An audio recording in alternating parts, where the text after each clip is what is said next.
오늘도 예수 그리스도로 힘입어 하루를 살아가기를 소망하시는 성도님들에게 아버지 하나님의 넘치는 은혜와 사랑이 함께 하시기를 주님의 이름으로 축복합니다.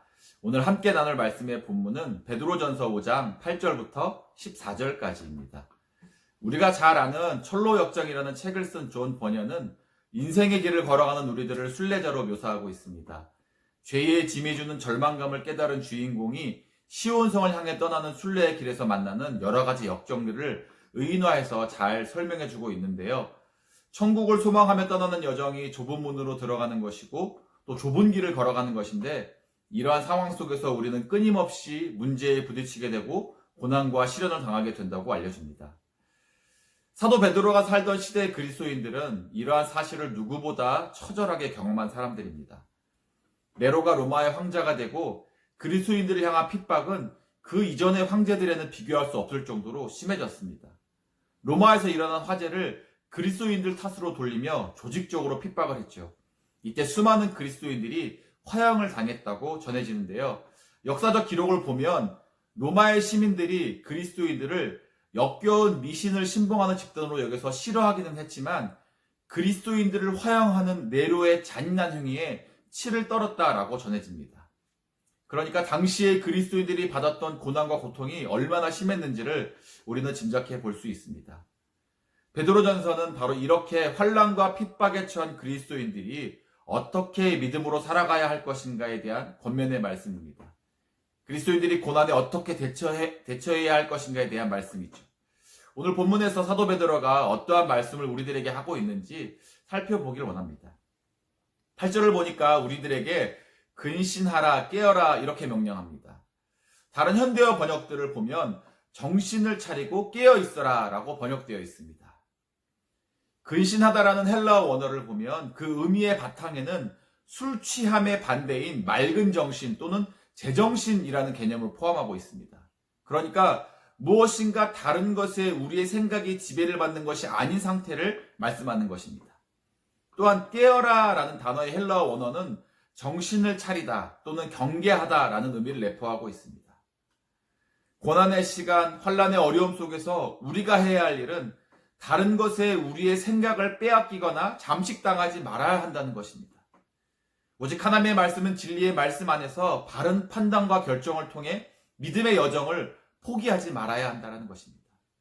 베드로는 우리가 근신하고 깨어 있어야 할 이유를 이렇게 말씀합니다.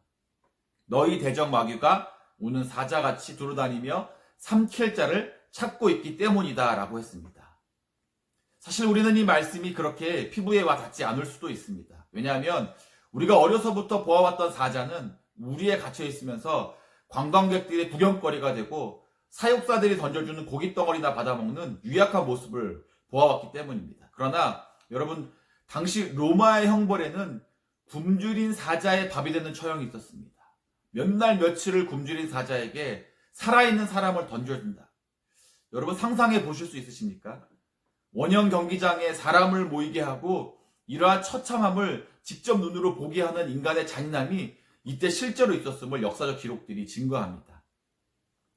저에게는 강아지 포비아가 있었습니다. 강아지 공포증이죠. 아니, 지금도 완전히 없어진 것은 아닙니다. 제가 초등학교 저학년 시절에 저랑 같이 놀던 친구가 바로 제 앞에서 강아지에 물리는 것을 직접 목격했었습니다. 친구의 발목을 물고는 몸부림치는 그 강아지의 모습이 30년이 넘게 지났음에도 잊혀지지 않습니다.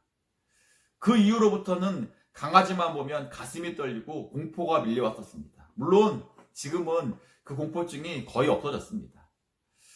저에게 이러한 경험이 있었기에 지금 베드로 사도가 당시의 그리스도인들에게 마귀가 우는 사자같이 두루다니며 삼킬 자를 찾는다라는 표현이 정말 마음에 와 닿아서 경각심을 갖게 했을 것이라고 생각이 듭니다. 배고픈 사자가 얼마나 처참하게 산 사람을 죽게 만드는지 눈으로 본 사람은 지금 베드로가 마귀가 삼킬 자를 찾는다고 한 이 경고의 말씀에 가슴이 막 뛰고 정신이 번쩍 들었지 않았을까 생각해 봅니다. 우리에게는 분명한 대적이 있습니다. 우리가 맞서 싸워야 할 대상이죠. 베드로는 이것을 마귀라고 했습니다. 사도 바울도 에베소서 6장 12절에서 우리의 대적을 이렇게 말씀합니다. 우리의 씨름은 혈과 육을 상대하는 것이 아니요 통치자들과 권세들과 이 어두움의 세상 주관자들과 하늘에 있는 악의 영들을 상대함이라. 그런데 베드로가 말하는 마귀가 우리가 어렸을 때 보아왔던 만화 영화에서처럼 머리에 두 뿔을 달고 검은 망토를 입고 나타나면 우리가 쉽게 분별할 수 있을 텐데 그렇지 않는다는데 문제가 있는 것입니다. 사자처럼 보이는 실체로 존재하면 우리가 더욱 조심하고 또 맞서 싸우기가 더 수월할 텐데 그렇지 않다라는 것입니다.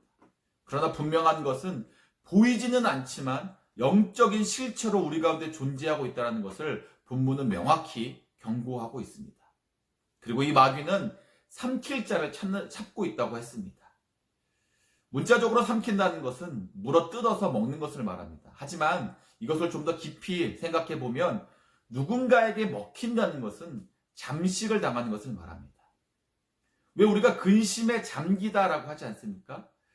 고린도후서 2장 7절에서 사도 바울이 죄인에 대한 용서에 대해서 말씀하면서 이렇게 기록했습니다. 그런즉 너희는 차라리 그를 용서하고 위로할 것이니 그가 너무 많은 근심에 잠길까 두려워하노라고 했습니다.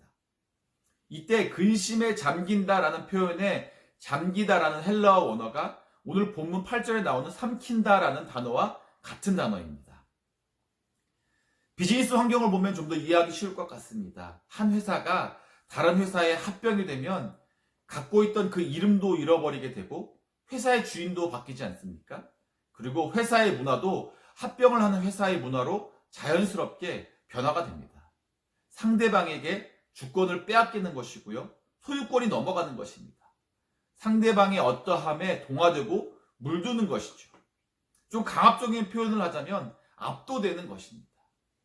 마귀가 우는 사자같이 돌아다니며 삼킬자를 찾는다는 것은 결국 그러한 것입니다.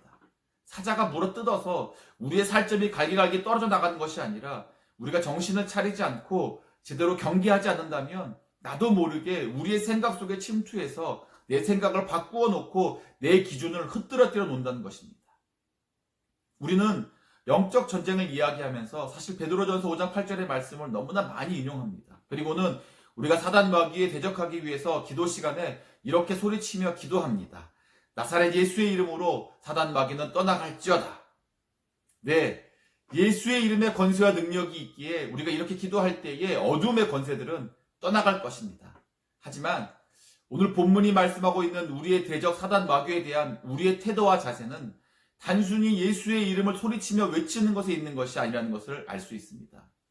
근신하고 깨어있으라는 베드로의 권면은 고난과 핍박의 순간에도 다른 것에 우리의 주권과 소유권을 빼앗기지 않도록 하는 데 있다는 것입니다.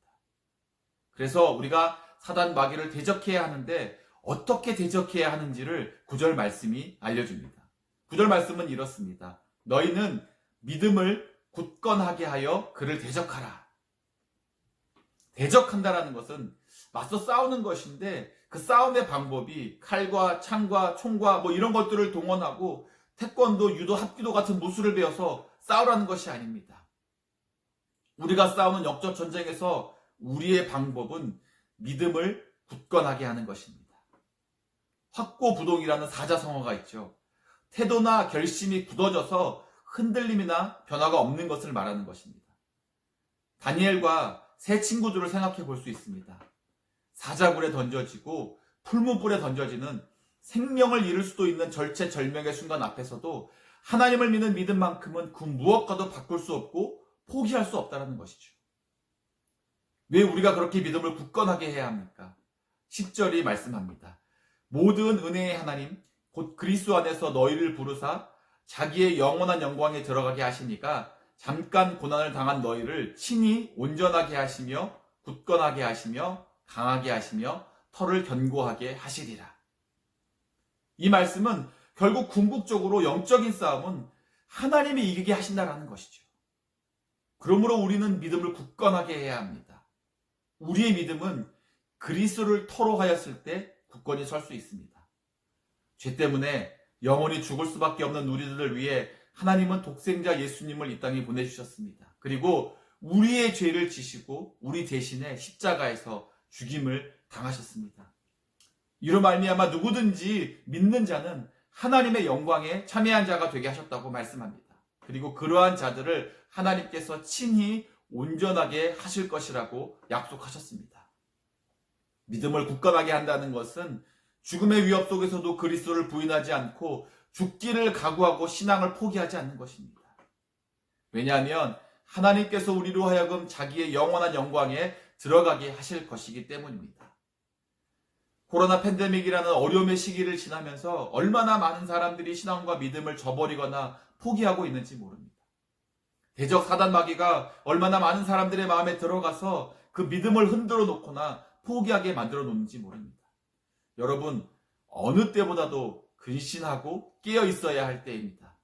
믿음에 굳게 서십시오. 주님이 우리를 돌보십니다. 주님이 우리를 붙드십니다. 우리가 주님을 향한 우리의 믿음을 포기하지 않는다면 고난과 환난의 시대 속에서도 온전하게 하시는 하나님의 은혜를 반드시 경험하게 될 것입니다. 이러한 은혜를 풍성히 누리실 수 있는 우리 모두가 되시기를 주님의 이름으로 축원합니다.